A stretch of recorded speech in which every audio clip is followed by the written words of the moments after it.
আজকের ভিডিওটা আমার কাছে একদম অন্যরকম একটা ভিডিও। এটা নিয়ে খুব বেশি যে কথা বলার আছে তেমনটা নয়। হ্যাঁ, এরকম এক চুটকিতেই যদি সত্যিই হয়ে যেত গাছগুলো এত পরিষ্কার পরিচ্ছন্ন সুন্দর করে সাজানো, তাহলে বোধহয় সবথেকে বেশি খুশি আমিই হতাম।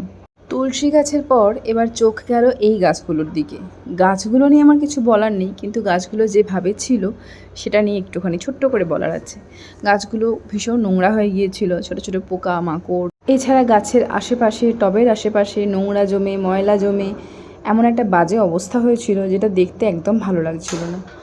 এই কাজটা করতেও প্রায় ঘন্টা দুয়েকের ওপর সময় লেগেছে। একটা একটা করে টব সরিয়ে, তার গাছের আশপাশগুলো পরিষ্কার করে, একটা একটা করে ইঁট পেতে, তার উপর টাইলস রেখে, তার উপর গাছের টবগুলোকে বসিয়ে মোটামুটি একটা ম্যানেজেবল জিনিস হয়েছে। এখন মোটামুটি দেখতে ভালোই লাগছে। আর এই ছোট্ট একটা গোলাপ ফুটে আছে, কেউ একটা নয়নতারা, কিছু টগর, বেলি ফুল বেশ কয়েকটা ফুটে আছে, দেখতে বেশ ভালো লাগছে। গাছগুলো আসলে একটু একটু পরিচর্যা করলে ওদের নিজেদেরও ভালো লাগে, পাশাপাশি আমাদের তো খুব ভালো লাগেই। সবার কেমন লাগলো অবশ্যই জানাবেন। টাটা।